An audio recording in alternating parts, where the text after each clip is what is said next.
Des études récentes montrent que 97% des pages web ne génèrent zéro trafic organique depuis Google.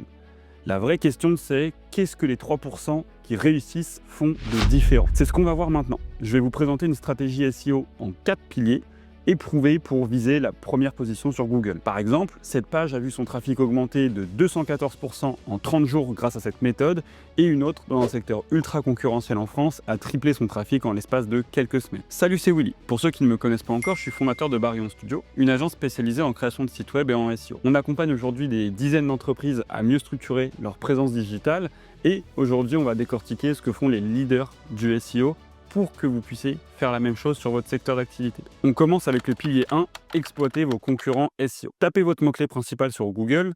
Pour cette vidéo, on cherchera à se positionner sur le mot-clé avocat en accident de moto à Paris. Ouvrez les 5 premiers résultats naturels, pas les publicités, et ensuite on va venir créer un tableau, donc Google Sheet par exemple, pour analyser leurs forces et leurs faiblesses à ses concurrents. On va commencer par étudier leur optimisation SEO on-page. Donc pour ça, on va venir installer l'extension Detail SEO sur votre navigateur qui va vous permettre d'aller beaucoup plus vite. On va copier donc le titre, c'est la balise title, et la méta description qu'on va y mettre dans le tableau.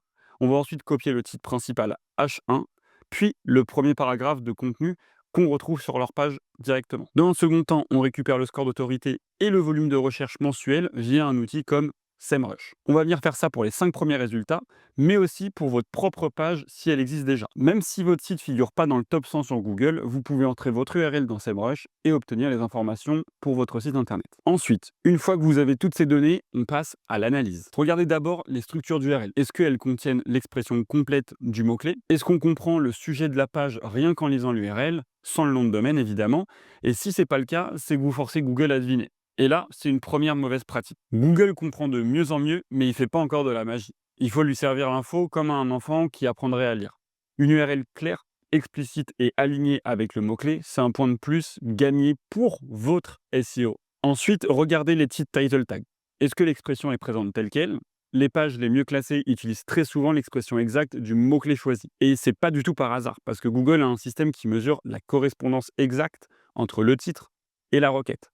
Donc si votre titre ne mentionne pas les bons mots, vous ratez une opportunité de grimper en ranking SEO. Côté métadescription, c'est pas un facteur direct puissant, mais en avoir une bonne et bien optimisée, ça peut légèrement aider à augmenter le taux de clic, le CTR. Et surtout, n'imitez pas votre numéro de téléphone. C'est une très mauvaise pratique de faire ça dans la métadescription.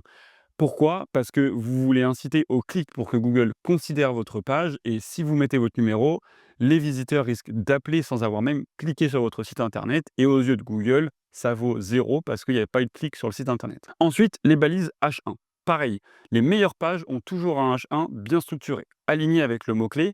Idem pour le premier paragraphe, il doit contenir le mot-clé principal de façon naturelle. Et enfin, regardez la couverture du sujet. Combien de sous-thèmes les meilleurs concurrents abordent, à quel point leurs contenus sont riches par rapport à ce sujet-là. Vous verrez souvent que les pages qui performent traitent le sujet en profondeur en le déclinant sous plusieurs formats. On passe au second pilier, nourrir l'algorithme. Google utilise la compréhension du langage naturel, plus connu sous le nom de NLP, pour analyser les contenus directement. Et l'idée, c'est de lui proposer une page qui parle de tous les bons sujets, comme font les leaders du marché, mais en mieux.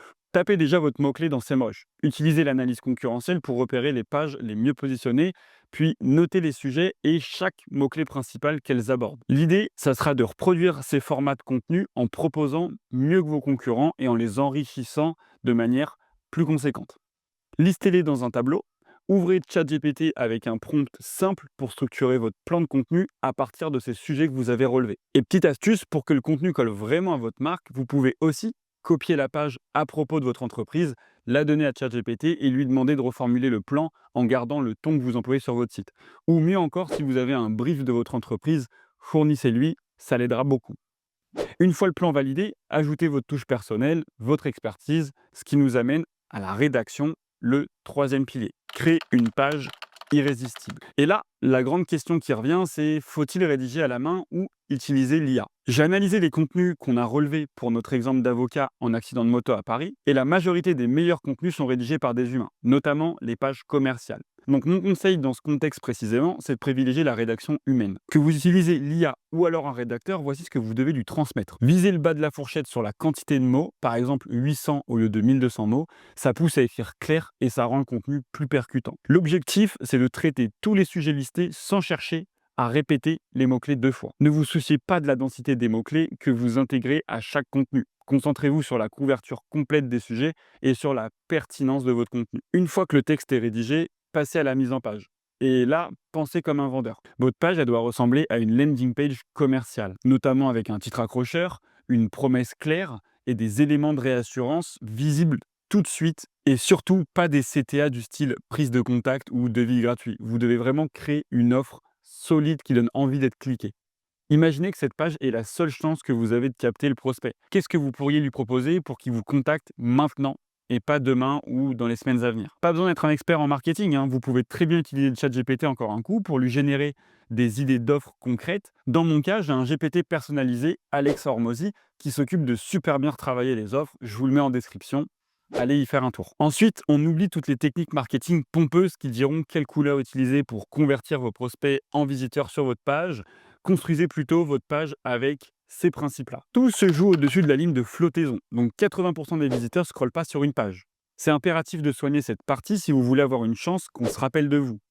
Donc, on veut un titre clair, un bouton de passage à l'action visible et qui exprime vraiment une intention précise. Ensuite, on a le second principe qui est là, la preuve sociale. 97% des consommateurs en France ne consomment pas sans avoir visualisé des avis clients. Et les avis, ça peut être par Google, les réseaux sociaux ou encore par son entourage. Ajoutez donc des témoignages puissants, des écrits ou même des vidéos percutantes. Les avis, ça augmente le taux de conversion sur une page d'environ 30% d'après nos analyses. Le troisième principe, c'est d'ajouter une touche de logique. La plupart achètent par émotion, donc 80% de votre page doit toucher de près ou de loin aux émotions de votre lecteur. C'est pourquoi on entend souvent dire de parler de vos bénéfices plutôt que de vos fonctionnalités. Les bénéfices parlent directement aux douleurs de votre lecteur ou alors à ses problématiques et ça impacte donc directement ses émotions. Ok, on passe maintenant au quatrième point. Devenez incontournable pour Google. Google a récemment déclaré qu'il cherche à comprendre si une page fait partie de l'expertise centrale d'un site internet. Je vous fais la traduction. Plus vous publiez de contenu cohérent entre eux, plus Google vous considérera comme un expert dans votre domaine. Tapez votre mot-clé sur Google, puis regardez la section Autres questions posées. Exemple pour un avocat en droit du travail, on aurait les questions quel est le prix d'un avocat en droit du travail? Comment consulter un avocat en droit du travail gratuitement? Que fait un avocat en droit du travail? Et ici, on y retrouve donc des idées de contenu secondaire à traiter sous forme d'articles sur votre site qu'il faut relier à votre page principale. Et l'important ici, c'est de faire des liens de redirection internes vers votre page de vente, donc votre landing page. Mais aussi de relier ces articles entre eux pour former ce qu'on appelle en SEO un cocon sémantique. Ensuite, on continue. On va venir rouvrir SEMrush. Puis dans Analyse de backlink et page indexée, on va venir trier les pages par backlink et ajouter des liens internes depuis ces pages vers votre page SEO prioritaire. Ça permet de rediriger le trafic lié au backlink vers les pages que vous souhaitez. Ça aide aussi Google à savoir quelle page vous souhaitez mettre en avant en priorité. Et enfin, créer du contenu à fort potentiel de lien.